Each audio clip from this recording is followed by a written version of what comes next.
मैं ये कह रहा था कि ये ख्वाजा आसिफ ने इलेक्शन के दिनों में वहां पे एक स्टेटमेंट दिया था एक बहुत बड़े पत्रकार को पाकिस्तान के अंदर। वो मैसेजिंग कश्मीर के लिए थी कि कश्मीर में हम लोग नेशनल कॉन्फ्रेंस और कांग्रेस की जो अलायंस है उसका समर्थन करते हैं, क्योंकि उनका जो नैरेटिव, उनका जो अप्रोच है आर्टिकल 370 के प्रति वो हमारे साथ मिलता जुलता है। यानी पाकिस्तान के साथ जो पाकिस्तान की जो रवैया है 370 के प्रति उनके साथ मिलता जुलता है। तो आपको याद होगा बहुत बड़े भूतपूर्व आतंकवादी, भूतपूर्व हिजबुल जमात इस्लामी के कैंडिडेट्स खड़े हुए थे, उन सारा वोट ट्रांसफर हो गया था नेशनल कॉन्फ्रेंस कांग्रेस की तरफ से जब इसी ख्वाजा आसिफ ने इंटरव्यू दिया था। दूसरी बात बताना चाहता हूं, जैसे जनरल सर बता रहे थे अभी, मैं चाहूंगा कि हमारे सिक्योरिटी एस्टेब्लिशमेंट हाई टाइम है कि वो समझ आए कि प्रॉब्लम क्या है। ये टेररिज्म नहीं है। जनरल सर कह रहे हैं, हमेशा से बोल रहे हैं, जब से मैं उनको देख रहा हूं, मैं 35 साल से बोल रहा हूं, जब से ये रिटायर हुए इनको सुन रहा हूं, मैं इनको बोलते हुए, ये आम आतंकवाद नहीं है, ये जिहाद है।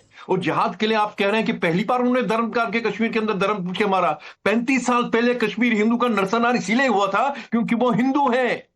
वहां क्या, यहां क्या चलेगा, निजाम मुस्तफा, ये कश्मीर का नारा 35 साल से कश्मीर के अंदर चल रहा है। तो ये कहना कि ये पहली बार हुआ, मुझे तो ये हैरानगी हुई जब यहां से टूरिज्म प्रमोट किया जाता है, जब वहां के आदि जो मूल निवासी तो आप क्या कहे ललित अंबरदार ये कह रहे हैं कि अब ये वाली गलतफहमी भी दिल से निकाल देना चाहिए कि भाईचारा है और एक दूसरे के तरफ इत्मीनान रखना चाहिए? क्या आप ये कह रहे हैं कि हर वक्त पड़ोसी से भी सतर्क रहना पड़ेगा? क्या आप ये कह रहे हैं? सर, कल आपने सुना है एक परिवार जो बचे हुए हैं, उन्होंने कहा था कि हमको भी मार दो। उस औरत ने बोला था, बीवी ने बोला था, और बच्चों के हमको भी मार दो। उन्होंने जहादी ने बोला जाके मोदी से बात करो। ये 35 साल पहले कश्मीर के अंदर टेलीकम्युनिकेशन इंजीनियर बालकृष्ण गंजू, उसको जब वो चावल के ड्रम के अंदर मार दिया गया था तो उसकी बीवी और बच्चों ने बोला था हमको भी मार दो। तो जहाज ने बोला था कि इसके लिए रोने के लिए कौन होगा। और आपको याद दिलाना चाहता हूं, वो जहां छुपा हुआ था उसकी राह, उसकी जगह उनके गंजू के कश्मीरी पंडित के पड़ोसी मुसलमानों ने बताया था कि वो वहां पे छुपा हुआ ऊपर। तो आप ये मत समझ लीजिए इतना बड़ा ऑपरेशन जो पहलगाम हुआ है वो लोकल कोलैबोरेटर्स के बगैर हुआ है। ये मगरमच्छ के आंसू जो बहा के टीवी पे दिखाते हैं, ट्विटर पे दिखाते हैं, मगरमच्छ के आंसू हैं। आप ये बहुत बड़ी बात कह रहे हैं ललित अंबरदार की बगैर स्थानीयों की मदद के वो लोग यहां आकर इतना बड़ा हमला नहीं कर सकते थे। ये बहुत बड़ी बात कही जा रही है। जनरल सिन्हा, आपका रिएक्शन लूंगा। हमारे संवाददाता भी हमारे साथ जुड़े हुए हैं। पूजा, आपके पास आने वाला हूं। कलकत्ता इसको कैसे देख रहा है, वेस्ट बंगाल कैसे देख रहा है, पंजाब में सतर्कता कितनी बढ़ा दी गई है? मनोज हमारे संवाददाता के लिए 30 सेकंड में जरा आप ये समझा देंगे कि ये इसको क्यूमुलेटिवली कैसे देखा जाए?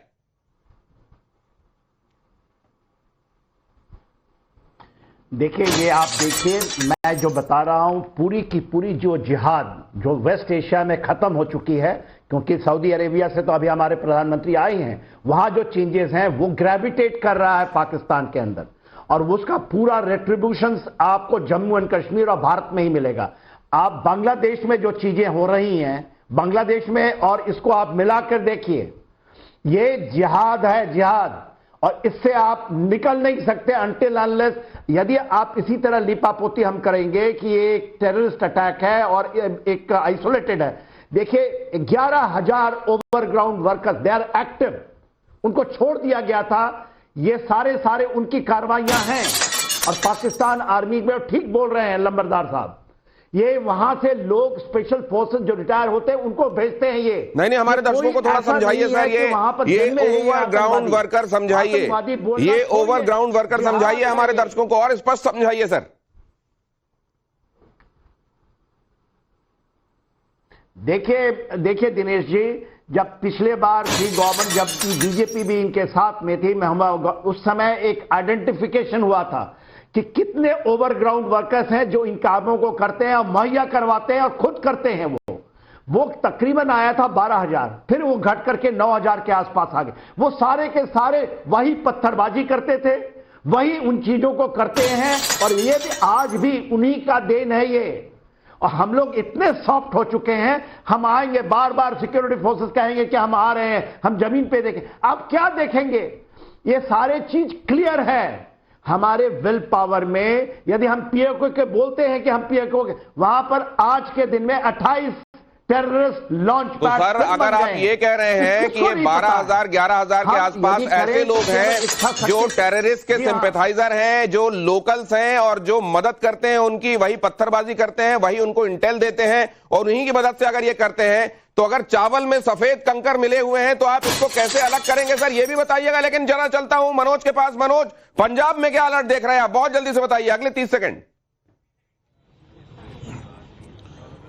देखिए दिनेश, मैं इस वक्त करनाल में हूं, जहां विनय नरवाल का घर है। विनय नरवाल जिनकी कल पहलगाम में हत्या कर दी गई थी, उनके घर पर इस वक्त शोक प्रकट करने के लिए जो लोग हैं वो लगातार आ रहे हैं। तांता लगा हुआ है। हरियाणा विधानसभा के स्पीकर हरविंदर कल्याण इस वक्त यहां पर पहुंचे हुए हैं और कुछ देर पहले जब हम परिवार से बात कर रहे थे तो उनका यही कहना था कि ये अब समय है पाकिस्तान को सबक सिखाने का कि वो दोबारा ऐसी हिमाकत ना कर सके। आप अंदाजा लगा सकते हैं कि 3 दिन पहले इस घर में खुशियां थी। 3 दिन पहले ही शादी हुई है विनय नरवाल की और शादी के ठीक 1 दिन बाद वो यहां से कश्मीर गए थे हनीमून के लिए अपनी पत्नी के साथ, लेकिन अचानक ये घटना हो गई और इस वक्त हरियाणा विधानसभा के स्पीकर हरविंदर कल्याण अंदर गए हुए हैं।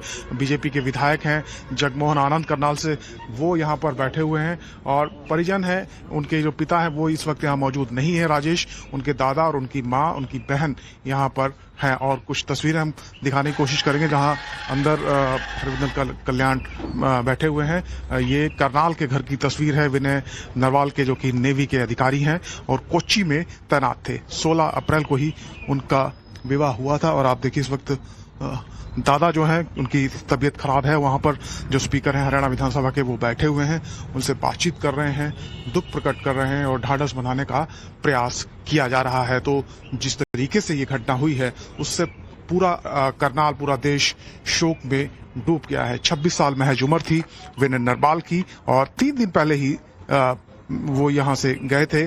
16 अप्रैल को शादी थी, 19 तारीख को रिसेप्शन पार्टी थी, उसके 1 दिन बाद ही वो यहां से गए थे। कुछ लोग यहां पर मौजूद हैं।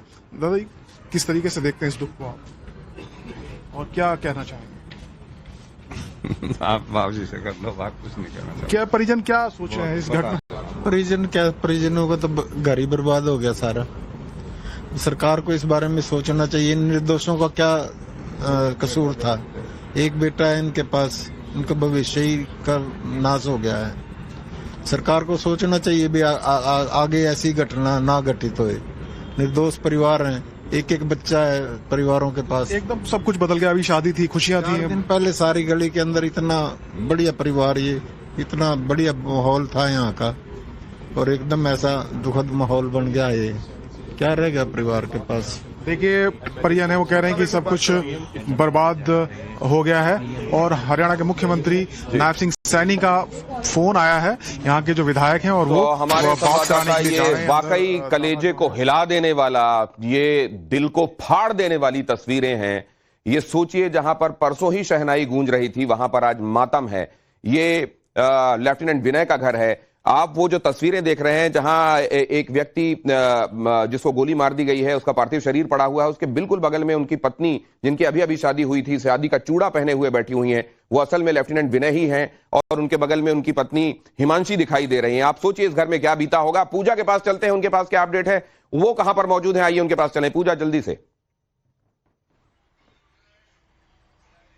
दिनेश जी, आपको बता देते हैं कि कोलकाता के इस घर पर मौजूद है, पाटुली का इलाका है और बितन अधिकारी जो महज कुछ दिन पहले ही विदेश से वापस आए थे, क्योंकि अमेरिका के फ्लोरिडा में एक मल्टीनेशनल कंपनी के साथ वो काम करते हैं और जब वो 8 अप्रैल को यहाँ आए अपनी पत्नी और 4.5 साल के बेटे के साथ जो है वो गए थे 16 अप्रैल को कश्मीर घूमने के लिए, वेकेशन के लिए, और 24 तारीख को जो है उनको वापस आना था। लेकिन कल जो है जिस तरह से आतंकी हमला हुआ और उसके बाद ही जो है उनकी इस आतंकी हमले में जान चली गई। फिलहाल जो है यहाँ पर सन्नाटा पसरा उनके घर के बाहर और जो परिजन है वो बेहद सदमे में है, वो बात करने की परिस्थिति में नहीं है। लेकिन उनकी जो पत्नी है सोहिनी, उनके जो है चाचा यहाँ पर पहुंचे थे, उन्होंने बात की कि किस तरह से जो है कई सालों से वो अमेरिका के फ्लोरिडा में रहते थे, कुछ दिन पहले ही जो है कोलकाता वापस आए थे और उसके बाद वो घूमने गए थे और घूमने के बाद उन्होंने सपने में भी ये कल्पना नहीं की थी कि वो